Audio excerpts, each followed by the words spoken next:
ആരെയും വിളിച്ച് ഇതിനകത്താക്കിയത് മനുഷ്യനല്ല, സ്വർഗത്തിലെ ദൈവമാണ് ഇതിനകത്ത് കൊണ്ടുവന്ന്. Praise God. അതുകൊണ്ട് മനുഷ്യൻ പറയണ വാക്ക് കേട്ടോണ്ടൊന്നും സ്വത്രം ആരും എന്ത് ചെയ്ത് തളർന്നു പോകേണ്ട കാര്യമില്ല. മനുഷ്യൻ്റെ വാക്ക് കേട്ട് നീ തളരുമ്പോൾ മുട്ടുമടക്കി നീ നേരിട്ട് ദൈവത്തോട് പ്രാർത്ഥിക്കുന്നേ. ദൈവം ഇടപെടും, ദൈവം ഇടപെടും. നിന്റെ പ്രവൃത്തിയെ തടയാൻ ദൈവം ആരെയും സമ്മതിക്കത്തില്ല. എത്ര പേർ എന്നോട് ചേർന്ന് വിശ്വസിക്കും? കരമുയർത്തി ദൈവത്തിന് സ്തോത്രം ചെയ്യാം.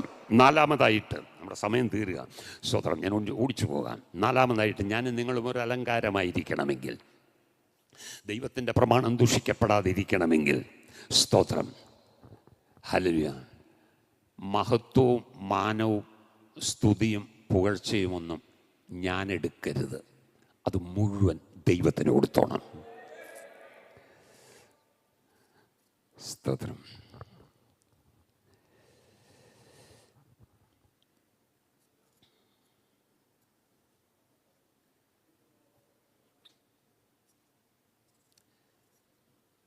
ദൈവം നമ്മെ ഒരു കാര്യം ചെയ്യാൻ ഏൽപ്പിച്ചാൽ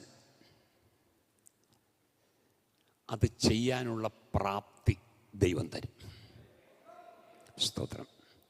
ബലമുള്ളതിനെ ലജ്ജിപ്പിക്കാൻ ബലഹീനമായത് തിരഞ്ഞെടുത്ത ദൈവം, ജ്ഞാനികളെ ലജ്ജിപ്പിക്കാൻ ഭോഷത്വമായത് തിരഞ്ഞെടുത്ത ദൈവം, കുലഹീനവും നികൃഷ്ടവും ഏതുമില്ലാത്തതും തിരഞ്ഞെടുത്ത ദൈവം.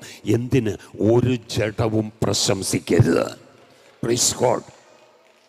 ഞാൻ ചെയ്തു, ഞാൻ പ്രാർത്ഥിച്ചു പറയരുത്. നെവർ. സ്തോത്രം. ദൈവം പ്രവർത്തിച്ചു. സ്തോത്രം.